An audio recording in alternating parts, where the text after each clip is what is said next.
Hello, welcome to Garden Chronicles. My name is James David, and in today's video I would like to talk about this particular type of Anthurium known as Radicans hybrid. Now, in a way, I can say that the names seems to be a little bit more complicated and mislabeled, but somehow I've noticed that in most vendors here in Malaysia and this surrounding region use this particular name as Anthurium Radicans X Dressleri. In a way, I find that this seems to be very much of a common practice and it's been labeled as such as this, and I'm actually talking about this particular plant.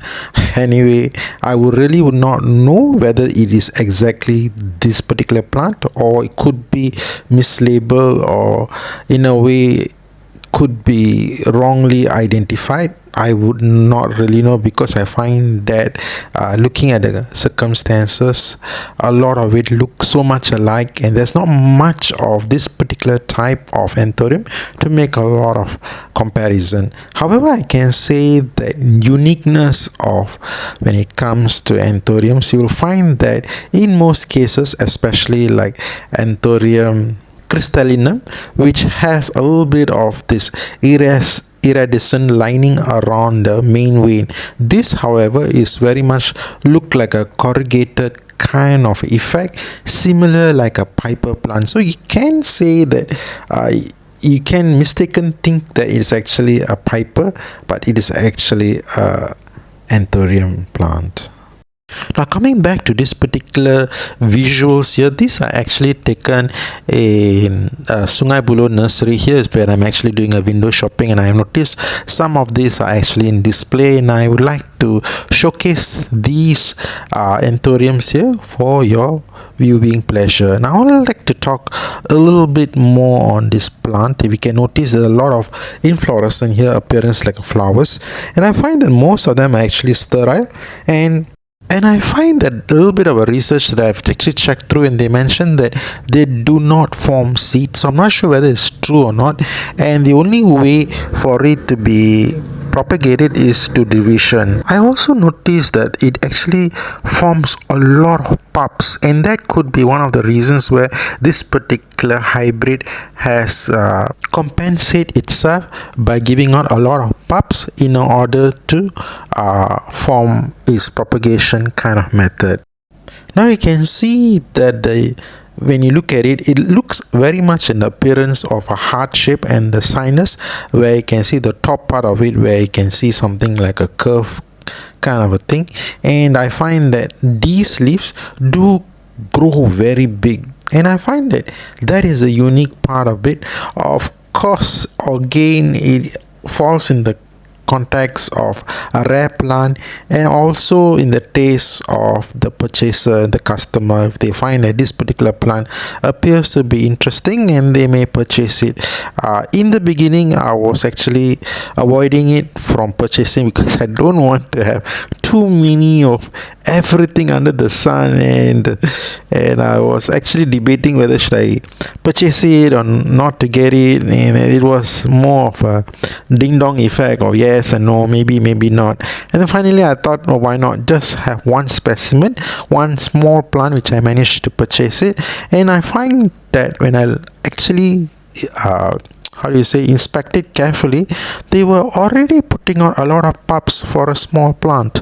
So in a way, I can find that eventually, over time, maybe 2 to 3 years time, this is going to be a very common plant, because you're going to have more supply than demand, and this can fall into that category because it is a prophilic plant that really shoots out a lot of pups, and it appears to be very much a fast growing plant. And so therefore there could be a setback when it comes to rare plants, because it is going to be a lot in the market.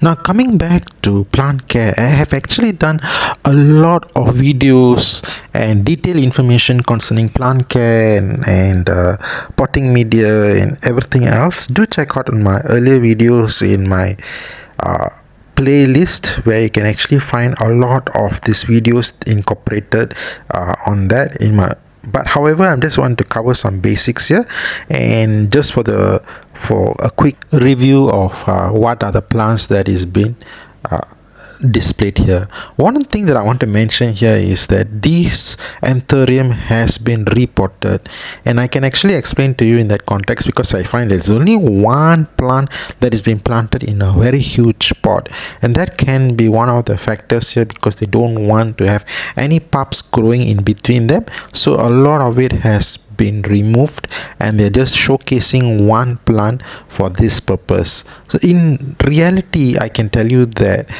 there will be a lot of pups growing in one pot. So I find that this could be one of the marketing strategies, is to actually sell one plant in a pot. Also, I also realized that could be a factor is that when the pups are removed, that one singular mother plant tend to grow very big and huge. So that could be one of the strategies here for sale and marketing purpose, and I find that it could be one of the best thing possible because they want to sell a very big plant and one singular plant so they may not lose out. So this could be one of the issues.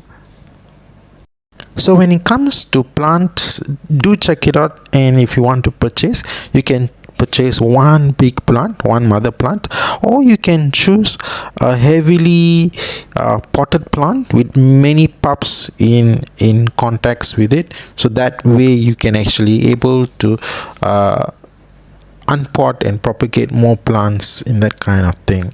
Now coming back to flowers, you can call it inflorescence. There can be another contention where some gardeners do trim off the flowers because they just want the leaves to grow big and let the plant focus a lot of its energy just on the leaves. You can do so, and I'm not sure as to say on a research base whether these inflorescence do bear seedlings. I've not seen any actually, so I believe that because these can be sterile and therefore they may not form seeds, and so the only propagation is through pups or division.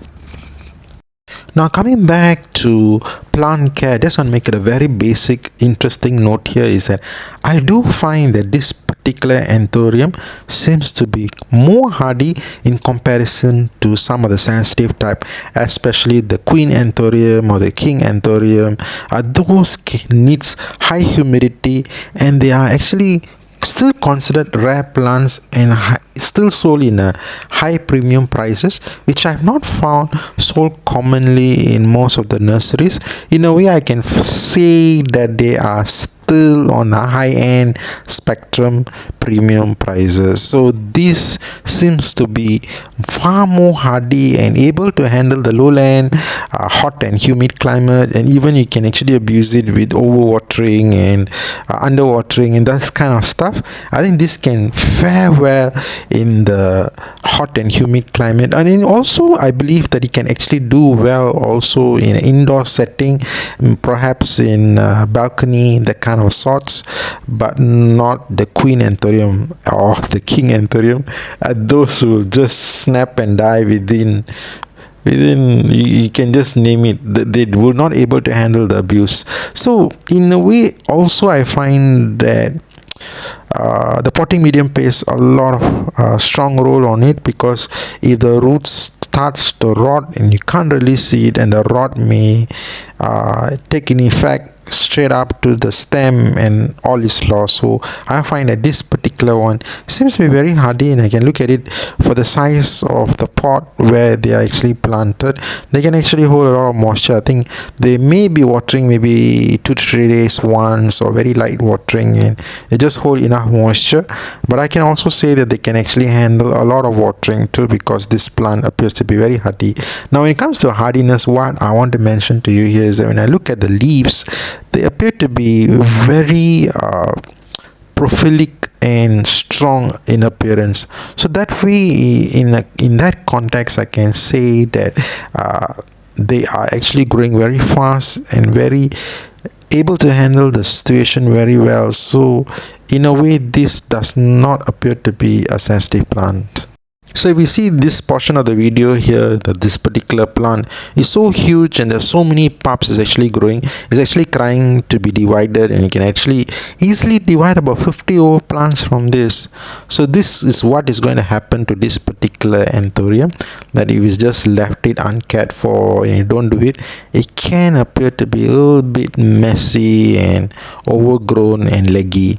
So this is, of course, it may, this particular plant would have taken at least about 2 to 3 years time for it to come to this maximum growth, and I believe this is very much not for sale. I think it's more for display. But anyway, you can actually see how it grows to its optimum size and its beauty kind of setting. And also you can see the inflorescence here is that none of them actually set seed, so it appears this is just drying off. And even though there are so many flowers, none of them have been pollinated. So these are the things that you have to watch out for when it comes to this particular Anthurium Radicans x Dressleri. Now I have come to the end of my video. If you have any questions, do put them in the comment below, and also do indicate where you're from and which country you are from, so I will roughly will know, and I will be able to communicate and enjoy to know the number of people who are interested in this video. I would really appreciate if you can click like and subscribe and support my channel and share your thoughts and ideas and your challenges based on how you care and cultivate Anthurium plants. Also, as I mentioned earlier, do check out on my other videos on the playlist concerning Anthurium, as I have mentioned a lot of detailed information on my plant care. Until then, see you again in my next video. Catch you again. Take care. Have a nice day. Bye.